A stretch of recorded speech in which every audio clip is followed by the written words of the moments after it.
নমস্কার, নজর রাখবো পরবর্তী খবরের দিকে। বড়জলায় আয়ুষ্মান ভারত প্রকল্পের অন্তর্গত চক্ষু ছানি শিবিরের আয়োজন করা হয়েছিল।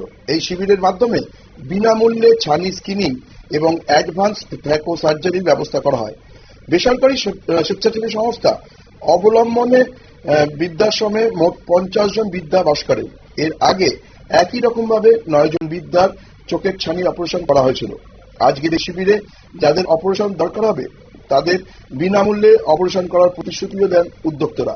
আজকের এই অনুষ্ঠানে উদ্বোধক হিসেবে উপস্থিত ছিলেন মেয়র তথা আপনা ঘর বৃদ্ধাশ্রমের সভাপতি দীপক মজুমদার, পশ্চিম জেলার জেলা শাসক ডক্টর বিশাল কুমার, কর্পোরেট জগদীশ দাস সহ অন্যান্যরা।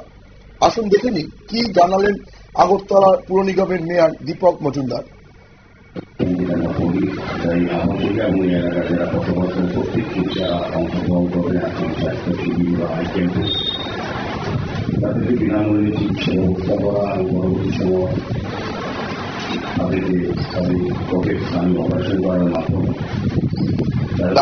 রাখা এবং দৃষ্টিশক্তি ফিরে দেওয়া যে প্রয়াস এই মহতি অনুষ্ঠানে আমাদের মধ্যে ভূমিকা আছেন আমাদের আগরতলা পৌরনিগমের আজকের এই আয়োজনকে যারা চিকিৎসা সুযোগ গ্রহণ করবেন এবং যে সকল ডাক্তার বা অন্যান্য সহযোগিতার সহযোগিতা করবে এবং উপস্থিত যারা আছেন আজকের মহতি অনুষ্ঠানে আমি সকলকেই অনেক অনেক শুভেচ্ছা ধন্যবাদ স্বাগত জানাই।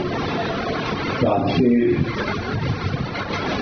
এই যে চক্ষু শিবির এটা করার জন্য আমি হককে যেমন আমরা কৃতজ্ঞতা আমি ধন্যবাদ জানাই। কারণ আমরা দেখেছি যে ওনারা বিজনেসের পাশাপাশি ওনার দায়িত্ব সামাজিক কর্তব্য সামাজিক দায়িত্ব হিসেবে তারা কিন্তু সামাজিক কাজ করে থাকি। আজকে এই প্রকল্পের সহযোগিতায় ছিল দাহব সংস্থা। তাদের সহযোগিতায় অবলম্বন পরিচালিত বৃদ্ধাশ্রমে এই চক্ষু ছানি শিবিরের ব্যবস্থা করা হয়। আগামী দিনে যারা আজকে ছানি শনাক্ত হয়েছে তাদের অপারেশনও বিনামূল্যে করা হবে বলে জানিয়েছেন উদ্যোক্তারা। নজর রাখবো পরবর্তী খবরের দিকে। তার আগে নিয়ে নেব ছোট্ট একটা বিজ্ঞাপনের বিরতি।